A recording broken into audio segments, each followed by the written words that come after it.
askar ka tirsan kuwa nabad ilaalinta ee qaramada midoobay ayaa lagu laayay dalka Mali. Maxamed Ibrahim Salaad ayaa warkaan inoo faahfaahinaya. saddex askari oo ka tirsan ciidamada nabad ilaalinta ee qaramada midoobay oo u dhashay dalka Jada ayaa lagu dilay dhinaca waqooyi ee dalka Mali kadib markii ay ku qaraxday miino wadada dhinaceeda lagu aasay. Tiro kalena way ku dhaawacmeen qaraxaasi. Dhimashada askartani ayaa ku soo beegmaysa hal maalin ka hor inta aan golaha ammaanka ee qaramada midoobay shir qaraar ah aysan ka yeelin howlgalka.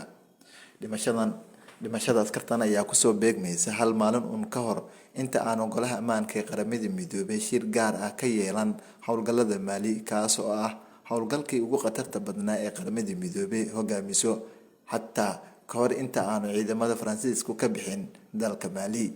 Afhayeen u hadlay qaramada midoobay oo lagu magacaabo Stephen Dujarric ayaa sheegay in saddex askari oo kale oo ka tirsan ciidamada nabad ilaalinta inay si xun ugu dhaawacmeen kuwaas oo lagu dabiibayo isbitaal ay leedahay qaramada midoobay.